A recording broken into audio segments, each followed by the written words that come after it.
Welcome everyone to this special Tuesday night watch along retro event for Ring of Honor. Noah Foster on the call tonight with the Bang Wrestling JJ Woods. We bring you a simple Tuesday night Ring of Honor show before we bring in the new year. Hello everybody and welcome to this special watch along coverage for Ring of Honor with some of our favorite talents that we would talk about more thoroughly. You know what this is. I am the simple man of the simple brand, the voice of the SRS for a great Hall of Fame professional wrestling. Damn it. My name is Noah Foster. We're tonight for the first time ever in the Ring of Honor commentary booth. The signal was up in the sky apparently. It's the Renegade Wrestling JJ Woods, and thank you all for tuning in, whether live or on demand. Please subscribe, comment, and tell a friend. And if you want to dictate the conversation anytime, super chat or pay by the passions. It is truly as simple as that. JJ, good to see you for the first time ever in the world of honor. How are you? Doing well. It's been a nice, quiet day off. Got my laundry done, got home, watched the No DQ review. That does not matter, Walter. The show was free on YouTube today. That's right. So you still can very much get in here and join us because I know you have YouTube.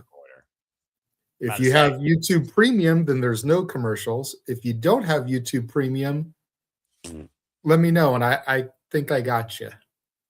Yeah, exactly. But more importantly, JJ, of course, we gathered here to have a little bit of fun with Honor ahead of the new year. I gotta say, calling Ring of Honor these last couple of weeks has been extremely fun. I might start making this a regular thing just cause. And again, folks, very simple card tonight. We got, of course, Mark Davis in action. Satnam Singh is also in action. Tag team action tonight with Big Bill and Bryan taking on the Dark Order. Join the Dark Order. Ace Austin, former multiple-time X-Division champion, takes on one of the best, the king of sneaky style from the Don Callis family. Don Callis' right-hand man, Asuka Rock, Rocky Romero. And Red Velvet stirs it up with Janai Kai in a Ring of Honor Women's World Television Championship Proving Ground match, where if Janai Kai beats or outlasts the champion for 10 minutes, she will get a future title shot. And of course, the biggest reason we are here tonight, folks, is the Bustah and the Bryan are once again back at it in tag team action, taking on the Death Riders, Garcia and Yuta, taking on Alec Price and Jordan Oliver on this special, simple edition episode of Ring of Honor that you can watch along there with us, as Jada said, right on YouTube. It literally is right there. So I hope you enjoy the next 50 plus minutes of watch on reaction and conversation to Ring of Honor as we prepare to ring in the new year, having a little bit of fun professional wrestling this New Year's Eve. So, JJ, looking at this card, what's on your mind tonight ahead of us doing this? Besides, of course, the biggest reason why we're here. Shout out to Bustah and the Bryan, who have, of course, been tearing it up all across the independent scene. Now find themselves together and Ring of Honor for the second time after taking the swirl to quite a mix last week, of course, from the Hammerstein Ballroom. Yeah, anybody that knows me knows that this is why I am here. Been a huge supporter of these guys for the better part of the year, ever since they became a team, honestly. About a day, I knew Young, Dumb, and Broke before you knew who Bustah and the Bryan were. First time I saw these gentlemen was back in 2018 in Chaos Wrestling right here in my hometown. That's some reliable information for you. Speaking of reliable, guess what, folks? It's not Nigel McGuinness, but he loves technical wrestling. Let's welcome in our reliable friend, Walter Cruz. Walter has joined the Ring of Honor booth tonight. Walter, good to see you. We'll get to you in a moment. JJ, please continue. Yeah, but you keep going back to Young, Dumb, and Broke. I don't believe that was Oliver and Price. I believe that was Oliver and a different partner. It was. YDNP, as they were originally known, now going by Bustah and the Bryan, didn't form until spring break of this year. Correct. Young, Dumb, and Broke was originally no, wait. I take that back.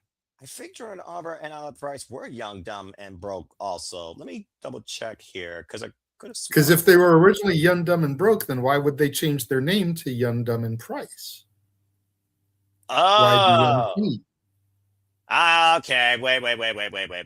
You do make a point. Yeah, because I'm thinking of Young, Dumb, and Broke, which, again, Jordan Oliver has always been part of. He was Young, Dumb, and insert letter here. You're right. Alex Price, of course, Young, Dumb, and unless the group, because I remember in Chaos Wrestling, it was originally a trio, but they didn't have, no mainstream, attention on the independent scene, even though Jordan Oliver has been wrestling, of course, for the last several years. His first match was all the way back in 2016. But please continue.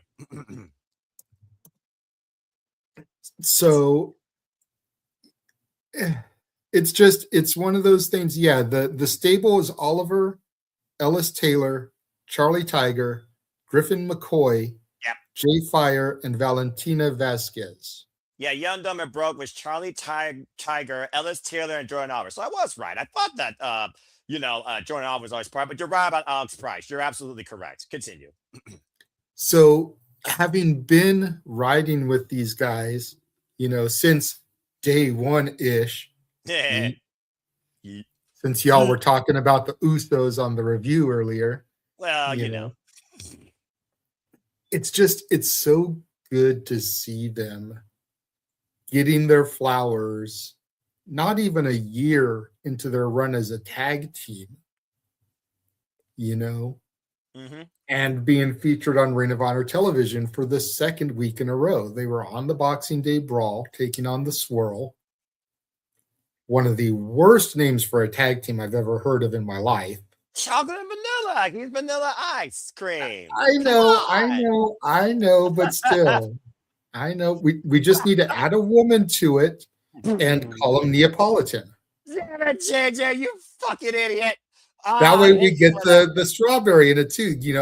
Hollywood Haley Jade. Throw her in there. You got Neapolitan. But anyways. I hate how much that would work. Now you just gotta get Candy Frost from freaking UK scene, and because she's got pink hair, she would work. Or Alley Cats have pink hair. And to JJ's point, by the way, folks, Young, Dumb, and Broke was a faction for 4 years. Young, Dumb, and Broke stopped being a thing in 2018. But Jordan Oliver, of course, was Young, Dumb, and Broke before he became Bustah and the Brain. And of course, I would say invested in Young, Dumb, and Price. Continue. So definitely the match that brings me here. I'm still trying to be sold on Daniel Garcia as part of the Death Riders. Really? What makes you say that? Because I'm trying to find the right way to articulate it. Please do, because I'll tell you this, JJ, it kind of makes sense on a number of reasons. Again, Wheeler Yuta, Daniel Garcia have history going all the way back to Independence, of course, PWG. Daniel Garcia with the Yuta, they fought over the Ring of Honor Pure Championship. They juggled it against each other. Both had their fallout and their matches with Bryan Danielson. Daniel Garcia with the Yuta, both baptized in combat by Jon Moxley. Daniel Garcia, who literally faced Jon Moxley 4 damn times over, realizing maybe being great isn't good enough, but Jon Moxley pushes me to be better. And so far with you and Daniel Garcia as a tag team Ring of Honor, they're undefeated.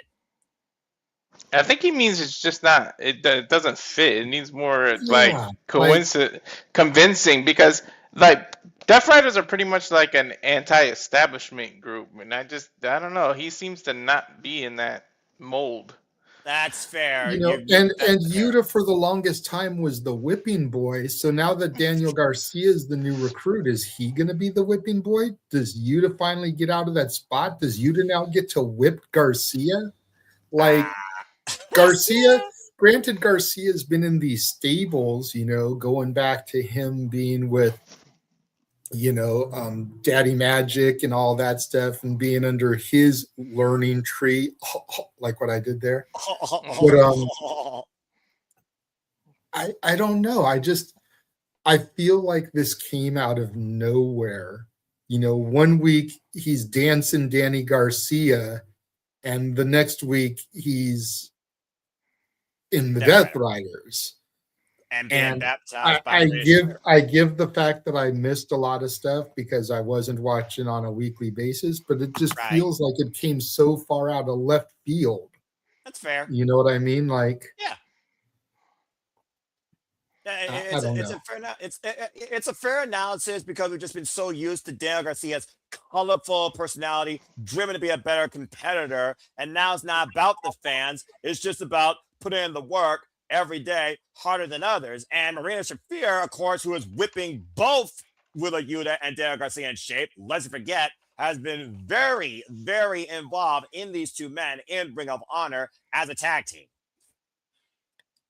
And Marina's a whole other can of worms that we can get into at another date and time, because I'm not going to lie, now that this women's tag team division is a thing, I would like for TK to aggressively and I do mean aggressively, pursue Ronda Rousey so Ronda and Marina could be the freaking AEW Women's Tag Champs. You're crazy. Yo, Noah, what did I say the other day? You literally did say that. And think about it. We had Ronda and Shayna in the WWE. Yes. We can get Ronda and Marina here. 3 of the 4 horsewomen would hold tag gold in the respective companies. JJ was at work, so he didn't hear it. But yo, I said the same exact thing the other why day. do you two share a damn brain and you're not literally living together at this point? It's like ESP. It's like yeah. That being said, Ronda Rousey did show up one time when they were in California, and she teamed up with Marina Shafir to take on Athena and Billy Starks, and they won. So you know what? I won't say never is never. But I do believe right now the mega problems is still a more realistic tag team since Penelope Ford is out on injury. But you know what happens when Penelope comes back? Then I will buy furthermore into that possible tag team aspect. But that being said, again, folks, we're proprietors, we're consumers of all things wrestling. So without further ado, gotta say, a simple man endorsed and approved. Gentlemen, are you ready for a little bit of fun with some honor? We have more matches to talk about. Jesus, we only talked about the Bustah in the Brain match. Can we talk about the woman who I don't want to meet in a lit alley, let alone a dark alley? Okay, fair enough. Can we talk about Janai Kai for a minute? Because okay, fine.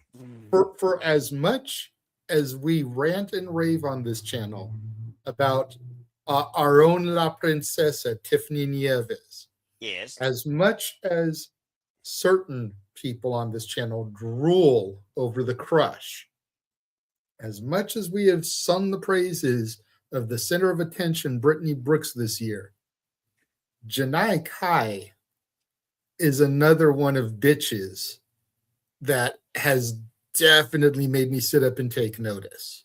I'm about to say, so when I saw her on this card too, Contra, I'm like, dude, okay. Like the only shit that I'm really not whatever about is the fucking Big Bill and Bryan Keith match. And that's a fucking shame because when I first saw Bryan Keith debut on Ring of Honor, so I did do one watch long because I watched that final battle where he made his debut. Okay, in fair that enough. Scramble match. Okay. But from that moment, I've been with Bryan Keith. They have so buried this bastard ever since then. Buried. The learning tree did not help him grow whatever. If anything, they chopped him off at the roots.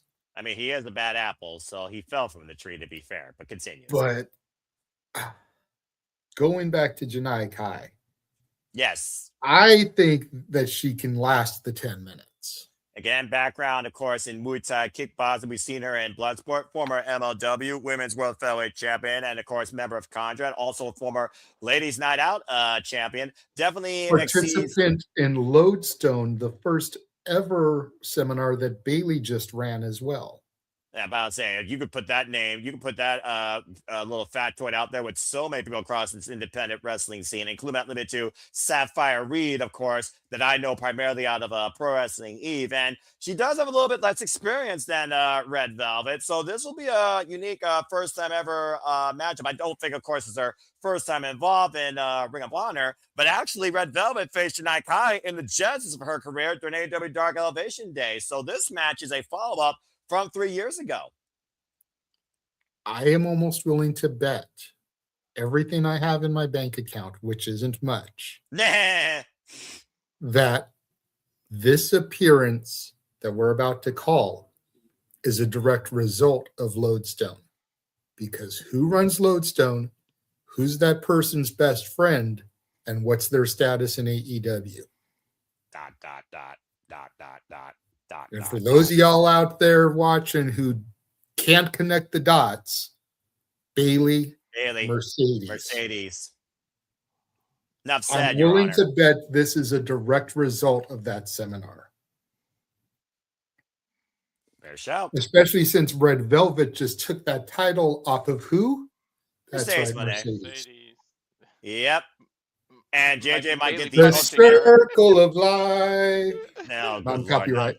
Yep, thank you, JJ. I was also going to say, and you still got one last chance to get a gift for the end of the year if Will Nightingale takes TBS Championship out Mercedes Benz tomorrow night on Please. AEW Dynamite New Year's Smash. Please, God, let that shit happen. All will be right in the world. It'll be like I just woke up from a bad fever dream.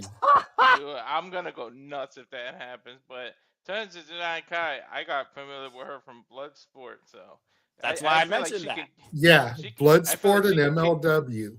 I feel like she can kick down a coconut tree. Like, I swear to God, like, the way this girl kicks is crazy. I need Janai Kai versus Speedball Mike Bailey or Janai Kai versus Marina Shafir at some point. But that being said, Red Velvet also knows how to kick. just came back from injury. Let's hope Janai Kai doesn't send her off with concussions. Well, if Red Velvet's able to duck, she might hear with the final slice, and it might be Chef's kiss for Red Velvet to make sure she doesn't get a chance at the championship. 10 minutes is not as short as we think. I'm just saying. And then Ace Austin and Rocky Romero. Asuka Rock. Dude, this match I'm looking forward to as much as the other two. This is their second ever. I've been following Rocky since he was a Havana Pitbull. That's why I knew that you were going to bring that up. And of course, I followed Ace Austin during his times in Wrestling Revolver and TNA, former multiple-time SWG champion. In fact, they had their last one-on-one encounter over the X Division Championship back in 2022. Ace Austin won that night. That was a banger, close to 12 minutes. This is their second ever one-on-one encounter. But as we talked about, JJ, Rocky Romero exceeds the years of experience when it comes to a lifetime in this business. Of course, former champion out of ZCW, MLW, IWGP, DDT, you name it. World-renowned, respected, one of the best in the business for junior heavyweights. Of course, the king of sneaky style, trained by a who's who, including Togi Makabe, Antonio Inoki, and Bill Anderson. But Ace Austin, again, he was once called the number one for a reason. People were putting him up there to be the next AJ Styles. How phenomenal this young athlete is. Only 10 years involved in the business, trained out of, here's a familiar place for you, ZCW Academy and OVE's Sammy Callahan and Dave and Jake Chris. Of course, Ace Austin has had a pretty fun run, I would think, so far in AEW. And again, like I said, former Revolver champion. But what I like about this match is the dynamic of technique and speed that we are going to see. This is going to be very fun. Yeah, and again, I know Jordan had been dabbling in the waters of Ring of Honor going back to earlier this year. Yes. But this is another one where I can't help but think that Jordan's match against Ace at the Revolver Holiday Special didn't have direct repercussions on this booking at Hammerstein with him and Alec taking on the Swirl and now the Death Riders. Because if you watch the video that Revolver posted of Ace post-match, he has some glowing things to say about Jordan Oliver. So I would not be surprised if Jordan being on this major show at Hammerstein isn't a direct result of his encounter with Ace at the Revolver show earlier this month.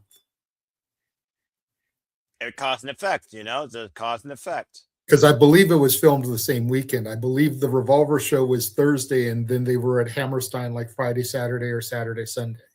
The same week. So I would not be surprised. Walter, anything further to add?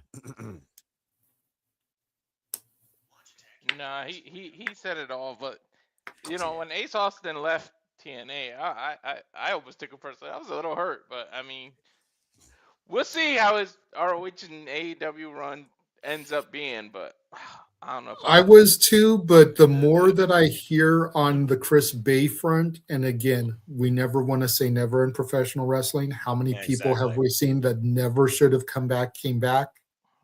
He's pretty much seems to have resigned with himself that he's now officially retired. Yeah, so he's still moving. He doesn't have to live life in a wheelchair. Thank Christ. He's succeeding and thriving as Chris Bay do, but he seems to be content with his position in life now. And he seems to be content with the fact that if he never gets to lace those boots up again, he's okay with that.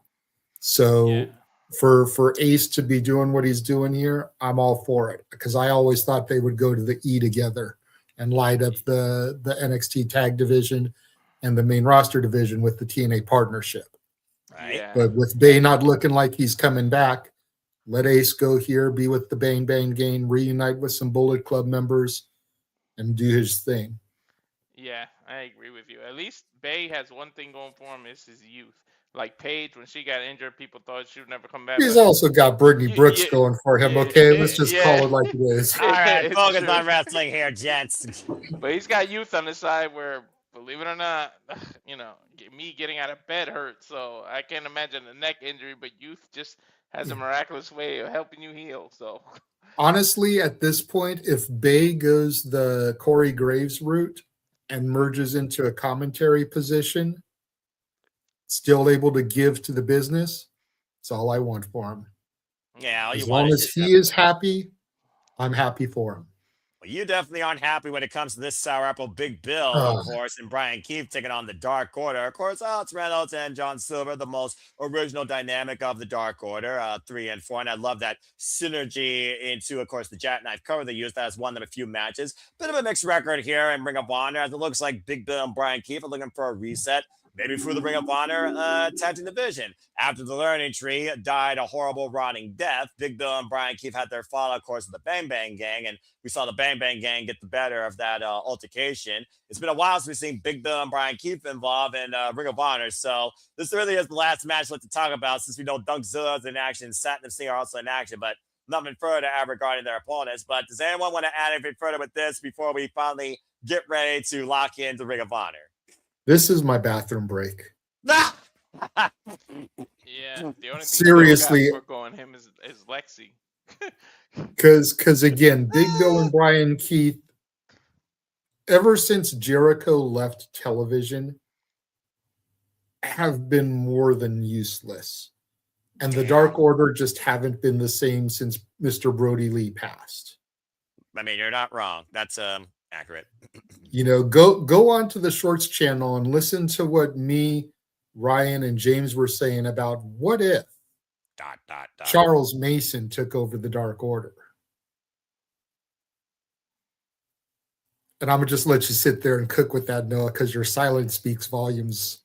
I mean this politely. Charles Mason is a certified fucking psychopath. Mm-hmm. And the root of all evil. If anybody right now in the game can come close to bringing the Dark Order back to the glory it had behind Mr. Brody Lee, it's Charles fucking Mason. Don't at me. It's true. He looked like I'm not saying anything. I'm not saying anything. He's not wrong. I'm absolutely not going to say anything.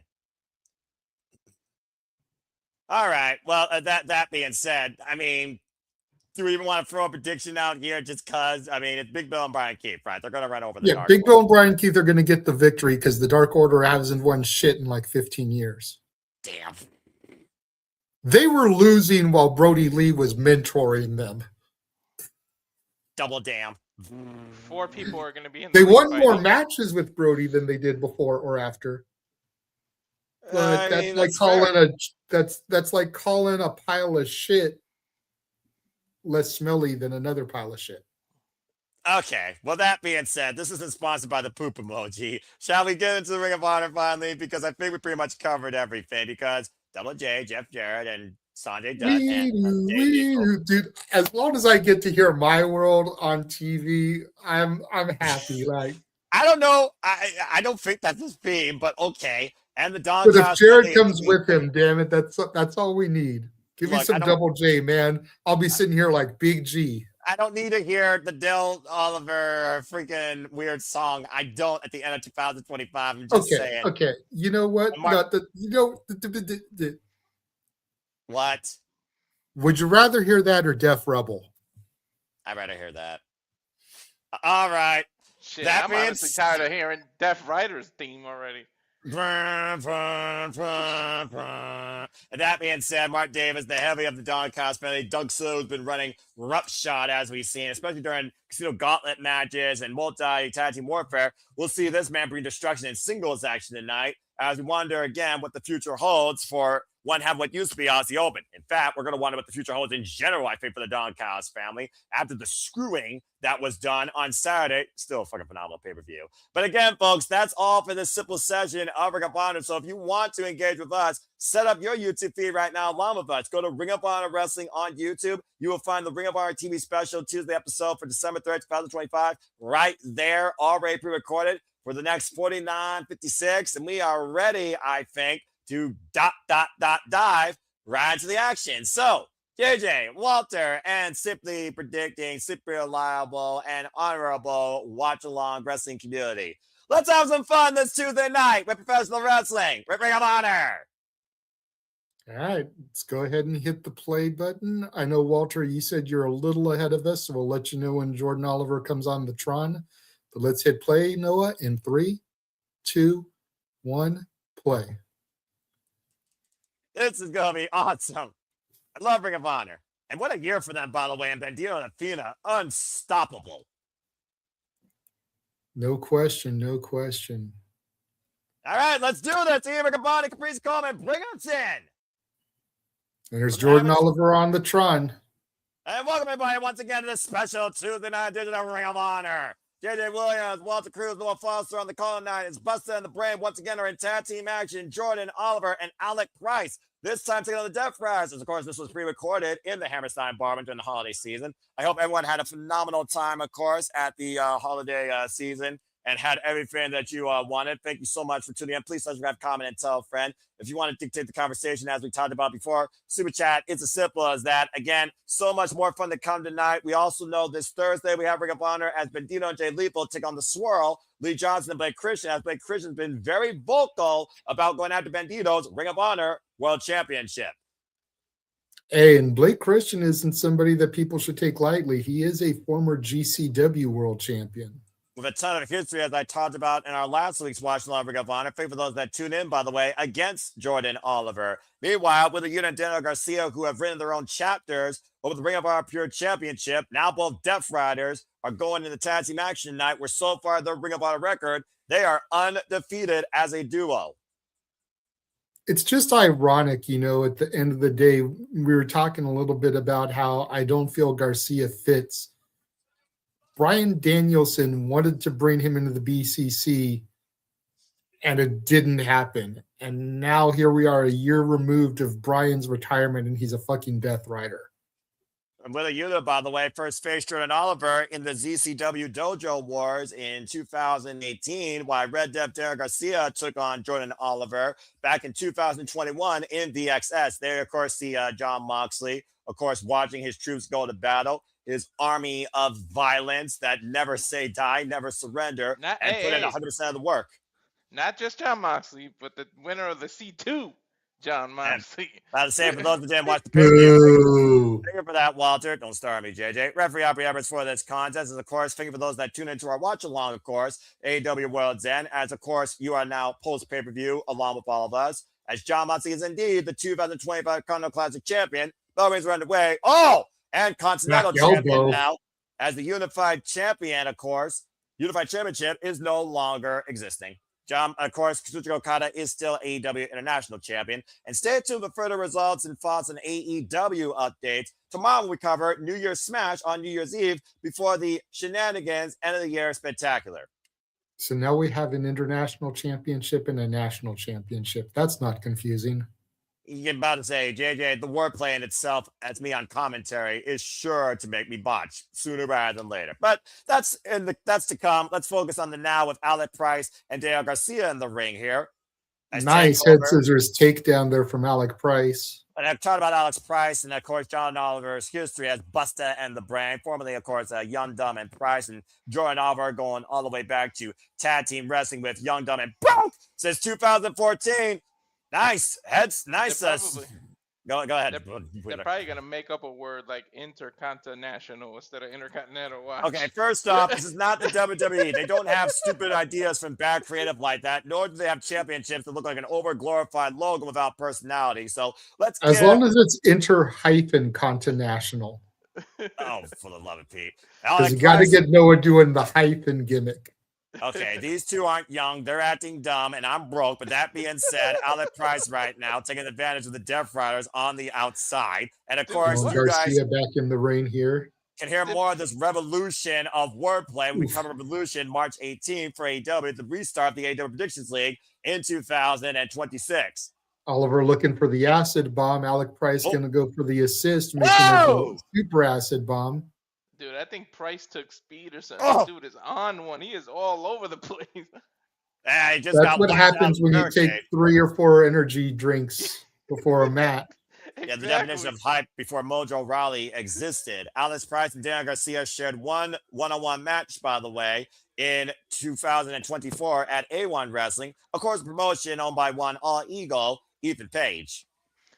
And Albie Everett right now trying to get Daniel Garcia away from the corner with a Yuta taking advantage from behind. There's the dirty tactics that Death Riders are known for. Willa Yuta, of course, has no prior history of Alex Price. Tag made to Willa Yuta. Like I said, former Ring of Honor Pure Champion. Of course, won and lost the title at a point against Daniel Garcia. And 3-0 right now as a tag team in Ring of Honor are Daniel Garcia and Willa Yuta. Of course, the current Ring of Honor tag team champions are Los Fantastic Monobles, the Beast Mortos, and Sammy Guevara, since Roosh is out injured. How long before we see YMT is all elite? Whoa! Graphics pretty soon. Beautiful bridge here with the submission by Willa Yuta on the figure 4 leg lock. John Moxley approving at ringside. Well, we saw High in the Maya World earn, of course, their place now in the mainstream scene. Now, all the congratulations again to those incredible young athletes. I said shout out to Maya World for doing, what Tegan Knox and whatever her fucking girlfriend's name is couldn't do, and that's being fucking professional. All right, that's all right. We did. I called it too. I said by New Year's they're gonna be signed. They couldn't even wait. The same day I said it, they signed him. Yeah, of course. I followed High End, like I said, during her times in World's Wrestling Association, former New Texas Pro Women's Champion, also involved in Shimmer. And I also remember, of course, seeing her challenge Julia for the Entrance Round Women's Championship, of course, at Lone Star Shootout, of course, over a decade plus of experience to the Renaissance Girl. Couldn't be happier for High End. And right now, the Death Riders in firm control of Bustah and the Brain on the Price Legal on a pain train, though, by Yuta and Garcia running these clotheslines in the corner. Oh, sorry, Oliver. Botch. Oliver has the long tights. Price has the shorts. I couldn't see from behind. And there Garcia with a Yuta. Great double team combination. Into the full Boston Crab. And look at the wrenching. Daniel Garcia sitting deep in on it. Price is the one with the ants in his pants that can't stay still. Yes. Right now, Jordan Price Oliver, is Bustah. Jordan is the Brain. Well, let's see if he has the brains to get out of the submission hold, crawling for the ropes and force the break. Let's not overlook the fact that freaking John Moxley is out here as Bustah and the Brain are in the ring, okay? Fine tag. I'm about to say, yeah, we're talking about John Moxley again, who literally wants this place to be around by wrestlers, for generations. Of course, he's been doing it in his own violent way. And formerly part of CCW. Tag. History made, of course, I'm sure, with Jordan Oliver and of course, Alec Price can definitely come into play here with John Moxley watching on from ringside. You might see one of these two men take on John Moxley at some point for the Continental Championship. But right now, Alex Price, I'm here for it. Finding up the Death Riders 2-on-1. Jordan Oliver neutralized for now. Just lining up the chests of Yuta and Garcia. Just throwing everything here. So far, the Death Riders have been able to block this offense. Irish whip, touch underneath the band. Off the top rope, moonsault. Beautiful moonsault. But got caught. Oh, God. Double team flapjack. And then the double team ground and pound here from the Death Riders. It landed on his Do your job, Aubrey. Get him off him. Well, we know, again, the leniency with the tag team wrestling. Here's the Death Riders are double teaming right now. The Bustah. Uh-oh. Oh, but Psycho knee flat. Freaking flatliner. And Garcia driving Price down with lots of leg sweep. Inside leg hook, too. And that's it. Damn, that was fast. Well, Alex Price got velocity. Went from 100 to 0 real quick. It's about 8 minutes. Not bad. Not bad for a YouTube TV match. Yeah, about to say, considering they probably have matches as long as not shorter at times on the independent scene and YouTube, still a great showing here once again, the Hammerstein Ballroom. It's only going to be an hour. Conditioning So you is can't definitely complain. not an issue for YDNP. They're used to going 20+ minutes. Don't surprise me in the slightest, especially for how young they are. And I'm sure Donzilla, with how heavy of a hitter he is, can probably go just the distance. As of course, last time we saw Mark Davis in action was against Evil Uno, taking his head off and leaving him in the UK for all we know. As right now, Donzilla is on a strong singles run. Here it comes. That Titantron. Yeah, exactly. That big ass head fills up the whole screen. And that scar. How can anyone like that face? I'm just saying, even on a Titantron screen. It's a face only a mother could love. And you wonder if the mother questions it. Damn. Sorry, did I say that out loud? Anyway, of course, like I said, Mark Davis, formerly part of Aussie Open. I'm surprised since both members are in the Don Callis family, they haven't got Aussie Open back together again. Like, I get the run Fletcher's been on as a singles, but you would think that they would try to bring all the gold possible to the Callis family. And shout out to Matt Mako, the adversary here for Mark Davis. Trained out of the Wrestle Factory, of course, led by one Chuck Taylor, Fresh Squeeze Orange Cassidy, Drew Gulak, and Mike Quackenbush, amongst others, as well as the Worldwide Wrestling Dojo. Of course, right now, lead trainer there, Ring of Honor Dojo alumni, Cheeseburger. You've seen Matt Mako in Bloodsport a few times as well as a couple of spot shows for GCW and JCW. That's Jersey Championship Wrestling, not the Juggalo version. Previously coming off the Jersey J Cup, to your point, losing to Ryan Clancy. And Mark Davis looking to continue his singles ways. Hey, that's fancy Ryan Clancy to you. Well, excuse me. That being said. And me and James, you got to Google this guy and look at some of his video footage. Me and James said that if ever there needed to be a replacement for the Vaudevillains, it should be fancy Ryan Clancy, just off of his entrance alone. Fair enough. PK kicks to the arm right now as Matt Malcolm's trying to take advantage here. Previously involved in Pure Rules matches against the likes of Technical Beast Josh Woods and Katsura Shibata, trying to overcome the power of Mark Davis.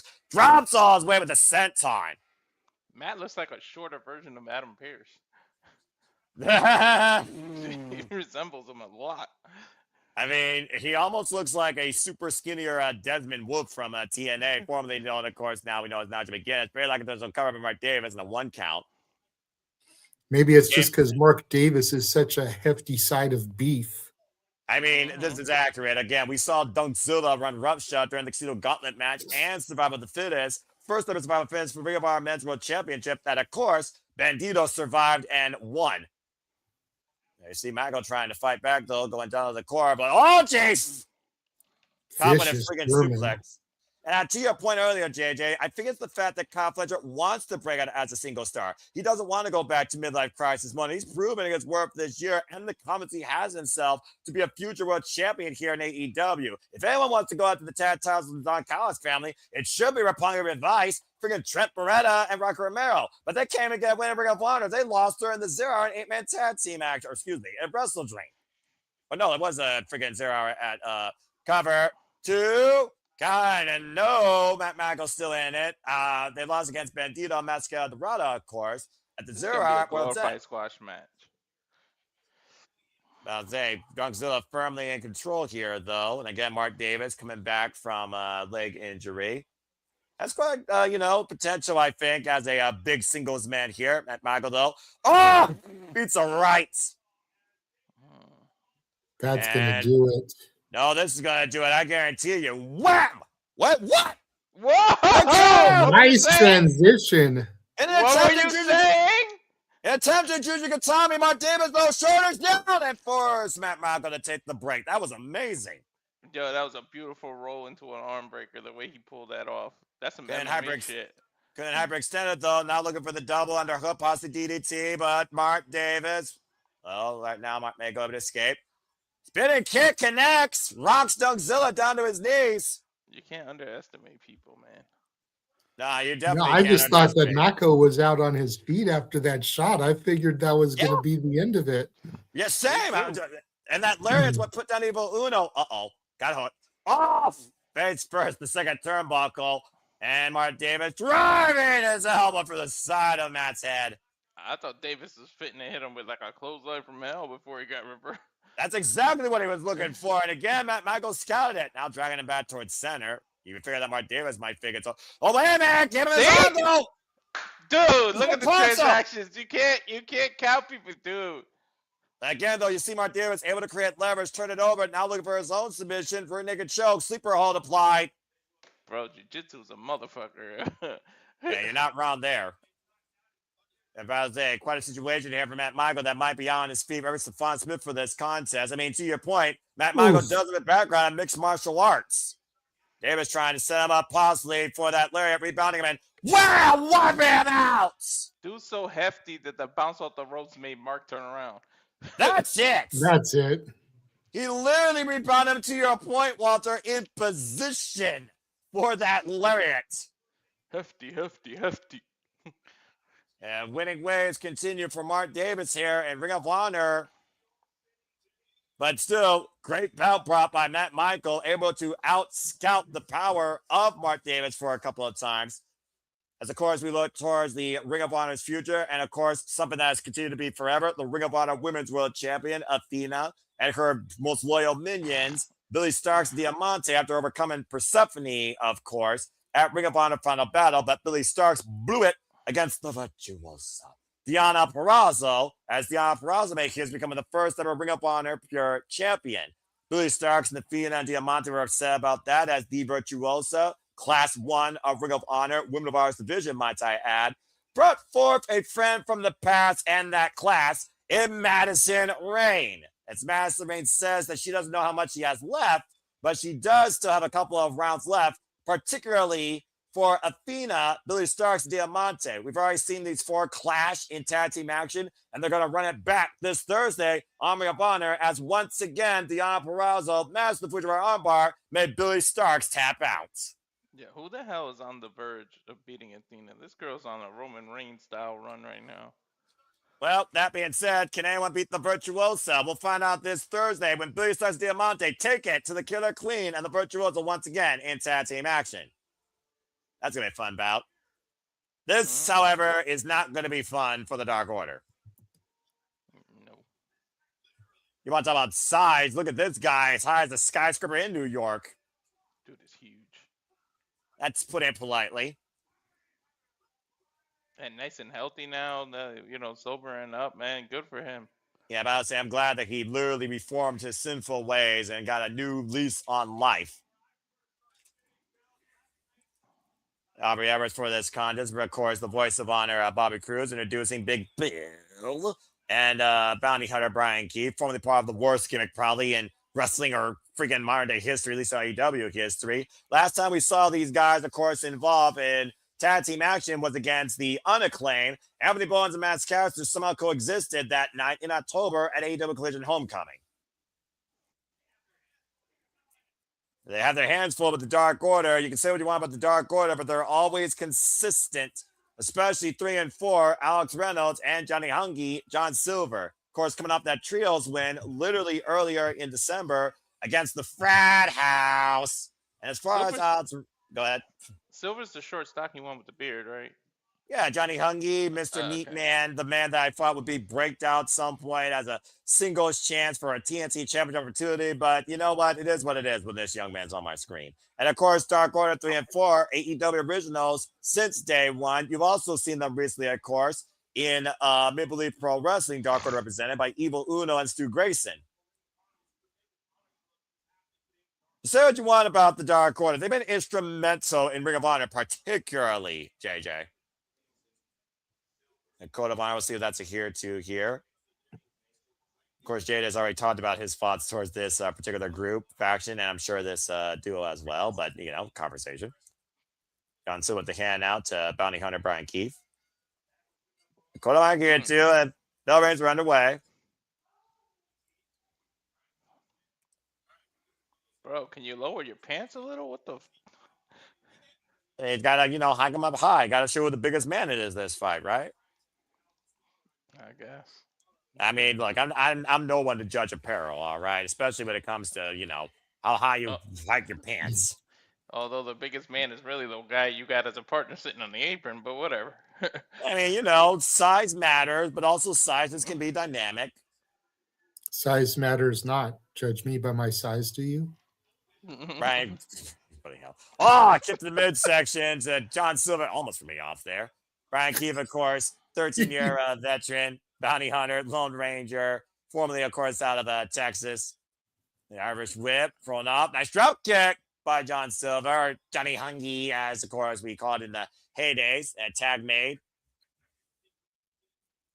Yeah, we'll see if, again, they keep Big Bill out of the equation. I think Big Bill made the blind tag off the double toe hold by the Dark Order. Stereo drop kick downstairs. Alex Reynolds legal cover. 2. Looks like he didn't get the tag. Surprisingly with the reach. 2 count only. Bryan Keefe also current Defy world champion, by the way. Alex Reynolds might be looking for a monkey flip. You were saying, JJ? I was just saying, yeah, I never got to go back and see who won the match between him and Timothy Thatcher, but I'm assuming he retained.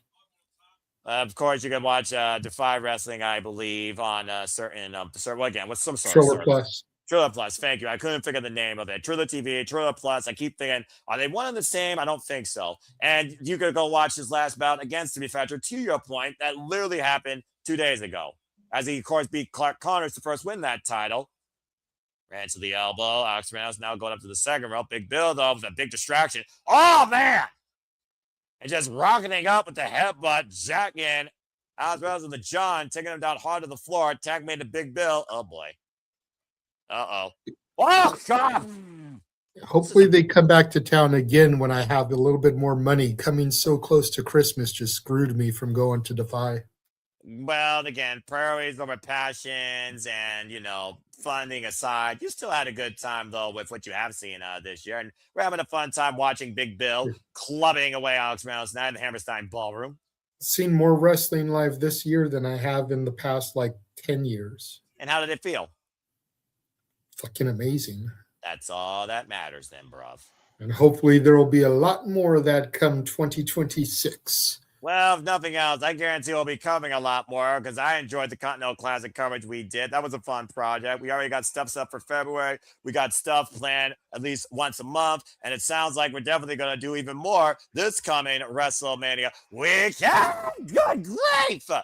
Overhead back body drop as Alex Reynolds dropped from the top of Big Bill. As if him being over 7 feet isn't high enough. The dude's got to throw you an extra 4 feet when he backdrops you. For real, you're going to drop 10 feet to the mat. Might as well be dropped from the freaking second floor of a building. Gives new meaning to the phrase death from above. Right. You might as well be thrown off the balcony there in the Hammerstein Ballroom. You know what? That's a fair comparison, too, now that you mention it.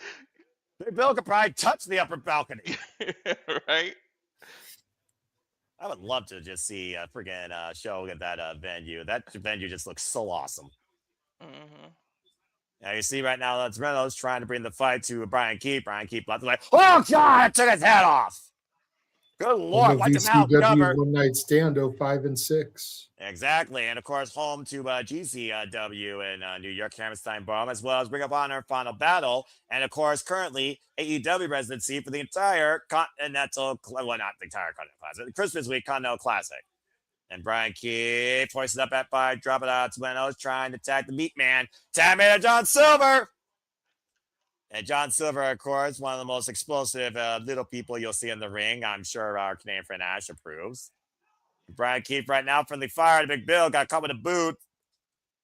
Dude, I love how much energy John Silver brings. Exactly. Right? He's like running, cannonball, wiping Big Bill out with a tope suicida. Did he hurt himself? He's limping.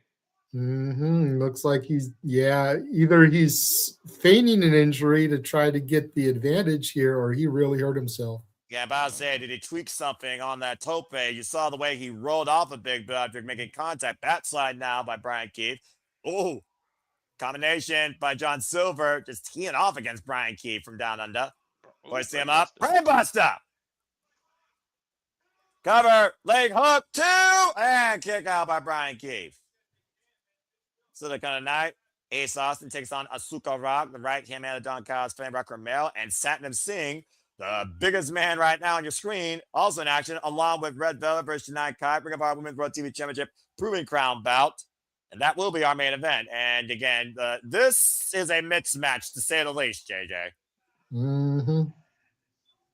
It's like Rey Mysterio, Big Show That type shit. about to say, is he Spike? Is he Spike right now? Does he believe that he's the tallest man alive? There's no way. There is no way. You mad that he lifted up Big Bill? Oh, Yeah, man, chop him down to size. Heel of the boot, catching the back of Big Bill's head, bracelet at the second rope, and right now Johnny Hungee. What are you kidding me? Yo, he has. Oh, yeah, but you only hold him for so long. Boot, big boot. And again, takes Silver down, takes Alex Reynolds now. Bryan keeps legal into the cover, and that is it. Knocking his lights out. By Big Bill gets the big win. How many times you said big in that sentence? But just the fact that he was able to get Bill up on his shoulders like that was impressive enough. Yeah, no kidding. That's ridiculous right there for John Silver. But I also think that was undoing JJ because he had to be extremely exhausted and just lifting him up in that moment.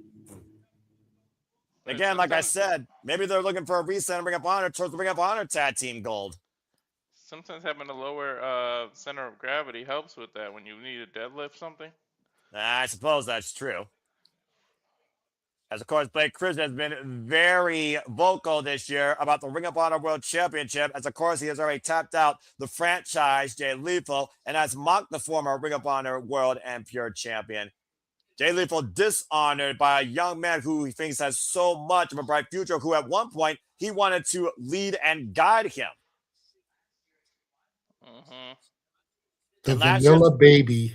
Yeah, last year, the Survivor of the Fittest, of course, he challenged for the Ring of Honor World Television Championship. And this year at Final Battle, he came very close to trying to claim the Ring of Honor World Championship till Bandito rolled him up.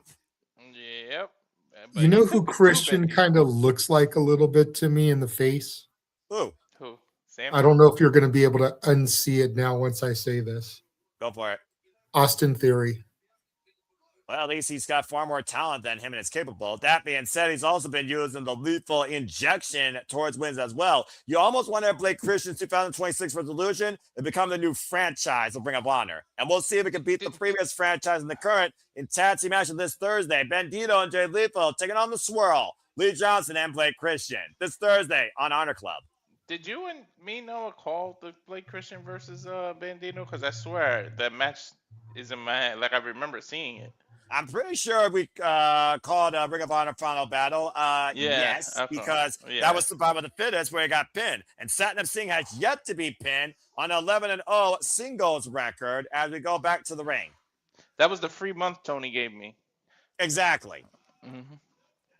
As Satnam Singh, of course, one of the biggest anomalies you will see, Mr. 1 in a billion, 3 years of experience, formerly a background in basketball, taking on Charles Mason. Dude, we speak of the devil. What the fuck? The literal devil. Okay, this is going to be interesting, or it's going to be really short because he can knock his lights out. Again, as I talked about, this certified psychopath, trained by Amazing Red, House of Glory champion, by the way, this freelancer, 30 years of age, 8 years involved in the business, has been House of Glory heavyweight champion now for 207 days. Again, stick and move, baby. Stick and move. Well, I guess that's one when you take down a 7-foot giant. With wins over Mustafa Ali, Cedric Alexander, Desmond Xavier, man like Darius, and of course, Carlito, and Zilla Fatu. Right off the top turnbuckle. Who's bigger than Big Bill? Yeah, about to say, in size and muscle mass. Ain't that some crazy shit? Poor Charles Mason having to make this dude look good. Everyone's got to do the work, JJ. You know that as well as I do. Although at some point, I want to see Charles Mason challenge Bandito for the Ring of Honor World Championship. Okay, but this is like freaking Kurt Angle having to make the Great Khali look like $1 million. Wow! Shit, and Mason getting freaking capable of that, though. Amazing getting freaking flyer miles. That goes to a testament of how valuable and flexible you are to this business. Knife edge chop, and Mason might realize it's going to take more than take Satnam Singh down. Satnam Singh, oh man, just crushing him. Cover. Whoa, only went for the 1 count. It's too cocky, too arrogant, too greedy. You don't want to give a guy like Mason that opportunity. Do you realize who Satnam Singh's company is? And ain't he great, JJ? Just saying. Oh, good Lord. Goodbye. Oh, God, planted. Oh, it's over. Yeah, 1, Right on 2. the chest. That's it. A bullshit. A bullshit. crowd A agrees. bullshit. The crowd The most agrees with you. lackadaisical freaking. But I say the crowd agrees with you firmly that Satnam Singh is anything but a welcome surprise in New York City. Well, Poor Charles Mason. hey, sometimes you got a job outside your own company. No, I get that. But again, man, you look at the year this kid has had, and you mentioned, some of his hog defenses. Yeah. We mentioned the J Cup earlier. Go back and look at the I Quit match he had against Billy Starks at the J Cup. Jesus Christ. And then to see him go out like that just pains you for real. Grind your gears, huh? Yeah, what grinds JJ's gears? And if you want to learn more we don't have enough time tonight for what grinds my gears. I'm about to say, we can start with John Moxley winning the C2. Hey, I was pissed over that too. I'm not. He proved I literally sat here with you, Noah, talking about how they could shit the bed with the C2. Now, what was my main thing? Having John Moxley or Okada win the tournament, and they were the fucking finals. One of them was guaranteed to win the goddamn tournament. And guess what, JJ? Once again, your booking was your own downfall in your greatest fear as reverse psychology bit you in the ass. I still think they're fucking watching us, dude. And the whole reason they booked it that way was because they were like, well, if it's going to piss him off, let's do it. He's not a true sicko anyways. Mm-hmm. It looks like Romero had a bit of thoughts towards Ace Austin. Picking up what they left off in TNA. This is going to be fun. Hey, I don't mind short cards, especially when it's just a fun time to watch professional wrestling. No, I said show your cards because I knew he was going to throw the cards at him. Well, I'm sure he will have an ace up his sleeve as he takes on the right-hand man of the Don Callis family, Rocky Romero. And, of course, being booed out of the building because if you're associated with Don Callis, yeah, enough said. But again, JJ, you talked about before how far Rocky Romero actually goes back to you, and I talked about earlier how much Rocky Romero has been a pioneer of junior heavyweight wrestling. Yeah, goes hand in hand, man. I remember seeing him back in 04-05 with Ricky Reyes. Yeah, you've named the promotion. He's been involved in it. CMLL, ENF, ROH, AEW, DDT, NJPW, MLW. UPW, PWG. Yep. I was about to say, we could be here all night as he's been pretty much involved in championship accolades since 1999. As Ace Austin looks to climb to the top of the game, currently 1-0 in Ring of Honor, part of the Bang Bang Gang. Of course, we saw Ace Austin in singles action during the 0 hour at Final Battle with a great singles win over Lee Johnson. Still known as the Ineligible One, but once compared to the phenomenal AJ Styles, this former, as I said earlier, 3-time TNA Tag Team Champion alongside Chris Bear's ABC and former 3-time Impact X Division Champion and Revolver World Champion. Got a lot of respect for Ace Austin. And so does my best friend Paul from church. Code of Honor, we'll see if it's adhered to, though, by referee Stefan Smith. About to say, though, again, we talked about before, it's not the first ever one-on-one encounter, but they are 3 years apart from their first and only ever other encounter as the bell rings were underway. You think about, again, what you've done with me lately is the tail of the tape here. Ace Austin, who has been, of course, consistently in action, while Rocky Romero has not been as active in ring as Ace Austin. Right now, his front face lock applied up against the ropes. Last time we saw Rocky Romero in singles action on Ring of Honor was literally against Michael Oku, reigning and defending Rep Pro Undisputed British Heavyweight Champion. And Rocky tapped out to the master of the half crab. Back elbow strike. Loves doing the Eddie Guerrero move.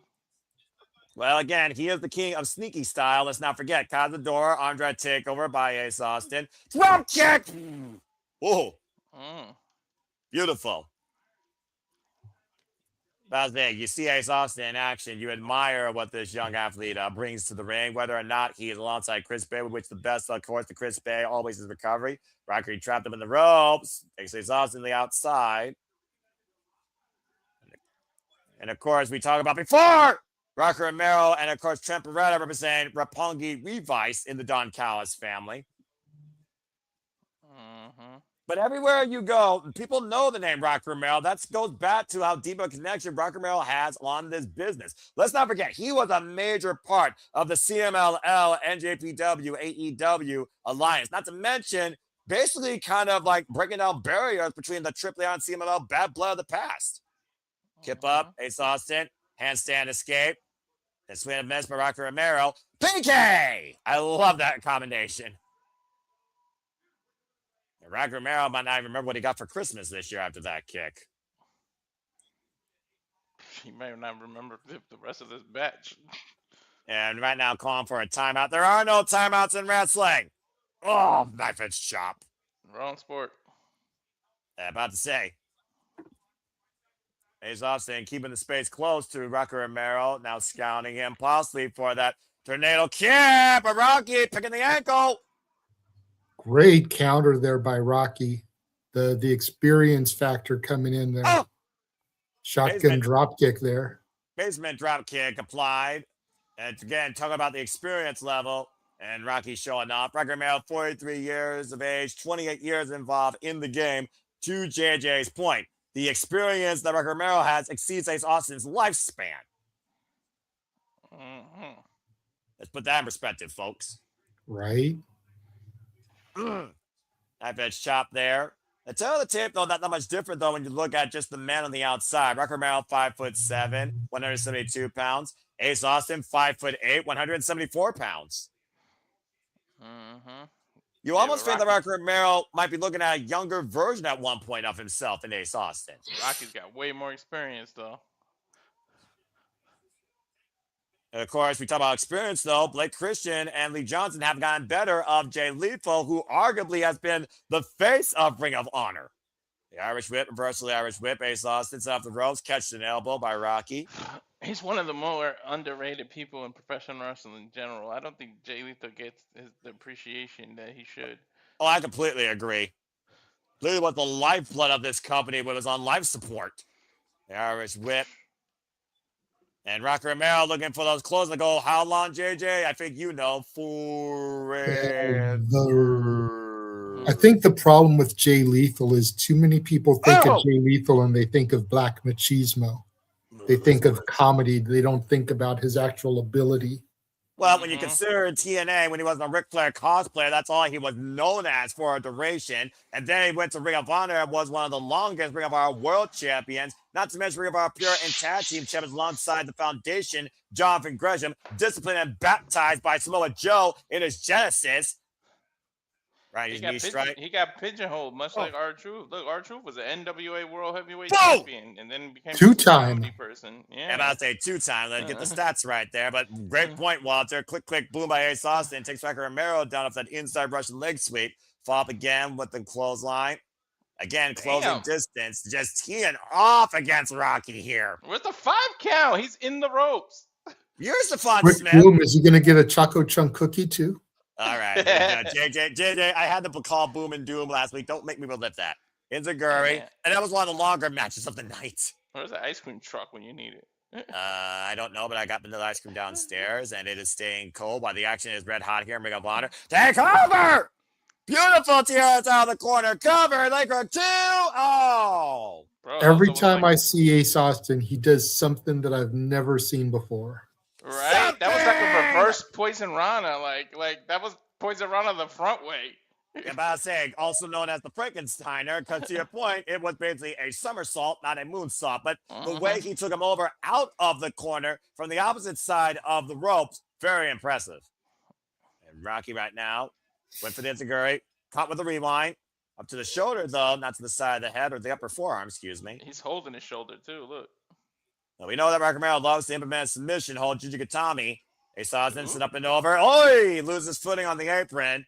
Shoulder block, though, trying to recover. Now slingshot up and over. Looking for the sunset flip, the roll up, the cover, too. And Rocky escapes. High stack by Rocky. 2 count on Ace. And it's Rocky right now in control, looking to hoist up Ace Austin for something big here. Ace though with the back by drop. Rocky maintains hold. Ace rolls through. Uh-oh. Wow. Whoa, look at that. Well, wait, the figure 4. Now cross-leg bridge cover 2. And Rocky somehow escapes. What the hell? I thought he was going for a submission. He turned that into a pin. And somehow Again, Rocky able to escape. Go, JJ. Just again, every time I see Ace, he does something freaking new I've never seen. Yeah, and there goes the referee.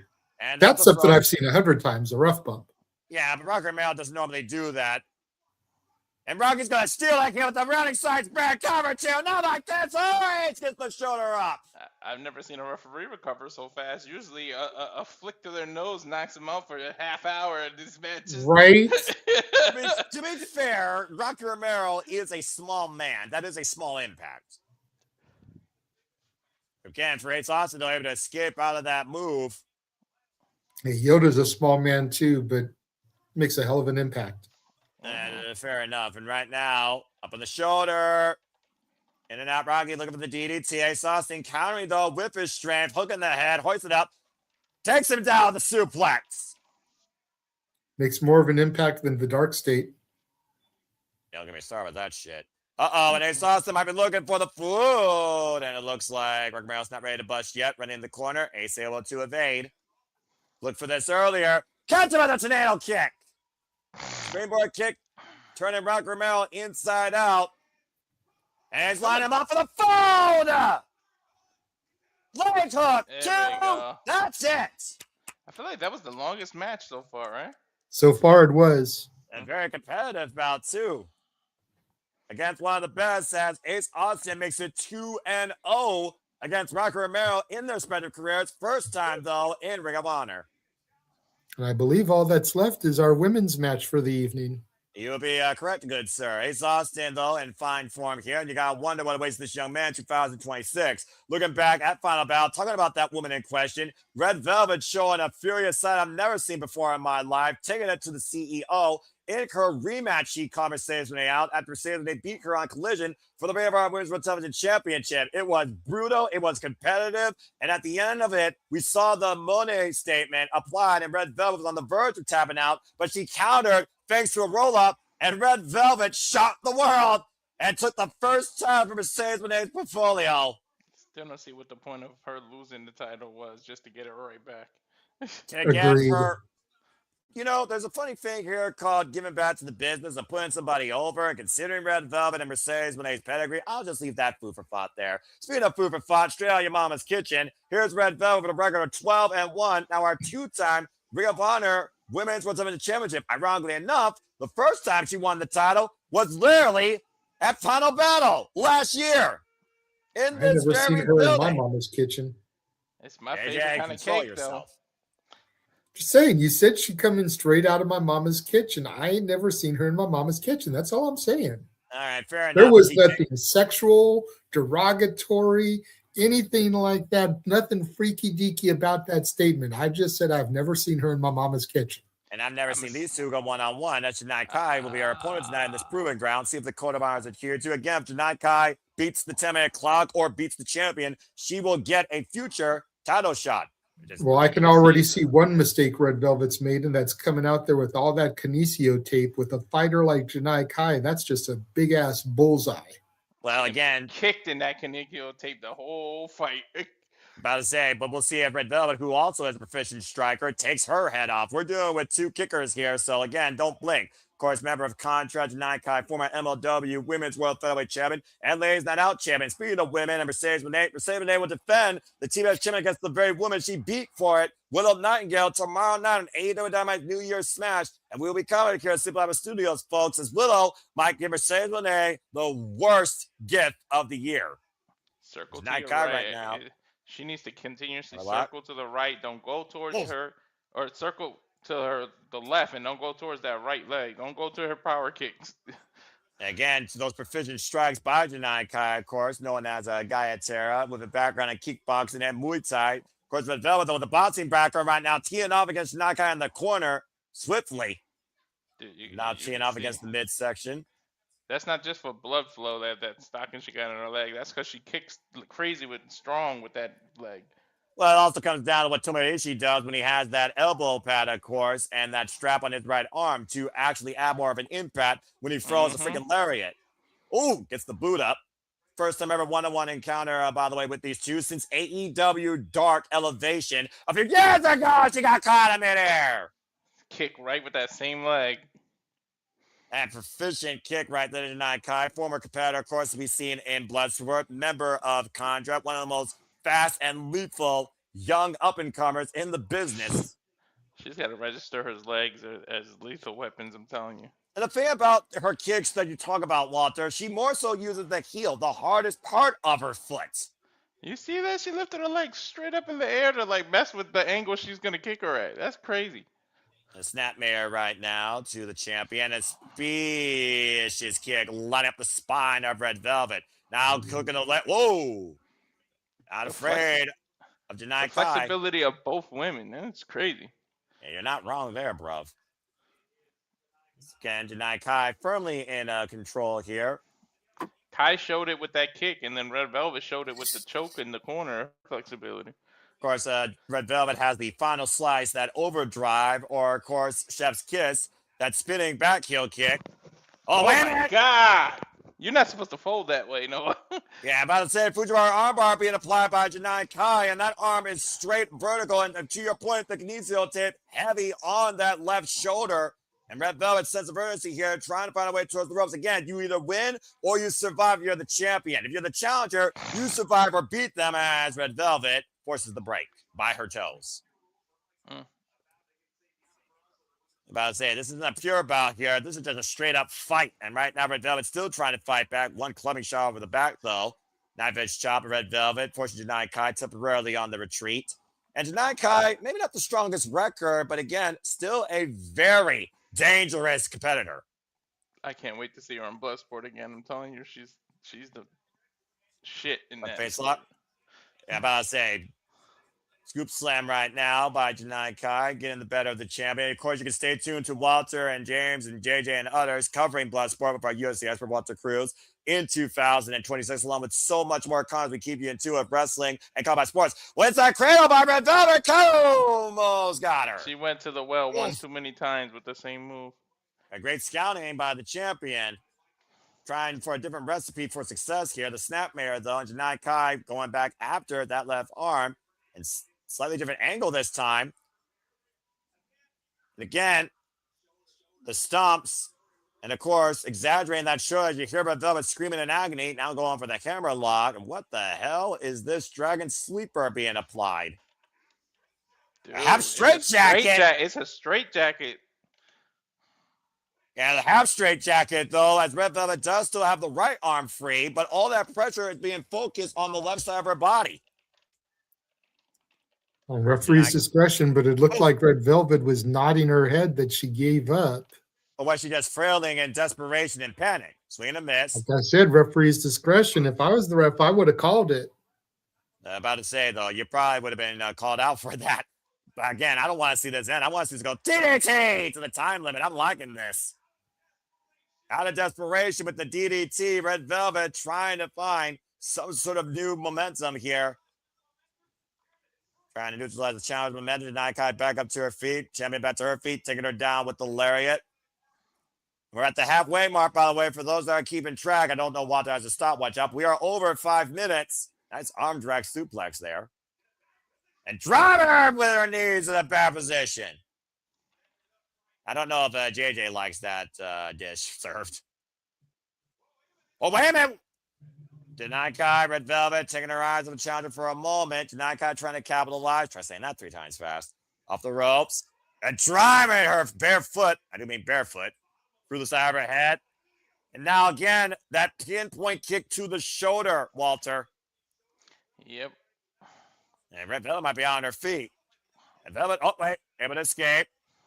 Run her over, rolls her through. Janai Kai, blocking the elbow. There's the lethalness. Look at this. How freaking counterintuitive is Janai Kai tonight? Dude, that was she kicking her with the front of your foot. That would knock you out so quick. Yeah, about to say, this is a bad place for the champion right now. Again, the spine. Here it comes. She's gonna do Uh-oh. that tornado kick.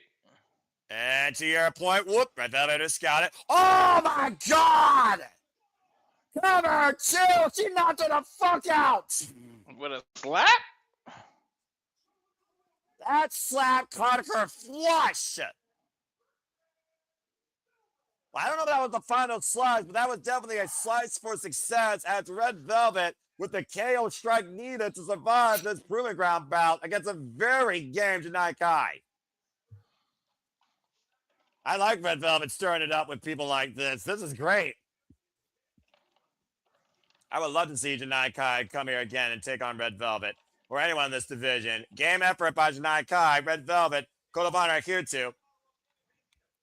Again, this Thursday, Bandito and Jay Lethal take on the Swirl, JJ's favorite tag team name. Lee Johnson and Big Christian. And Billy Stars and Diamante take on Diablo Razzle and Madison Rain. And we also have MXN TV taking on the Outrunners and Dalton Castle in a fight without honor. And so much more as we'll bring in the new year of honor, but we'll bring out the new year with AEW. But for now, for Walter Cruz, for the Bengals and Jimmy Williams, I'm Noah Foster reminding you, make a positive life.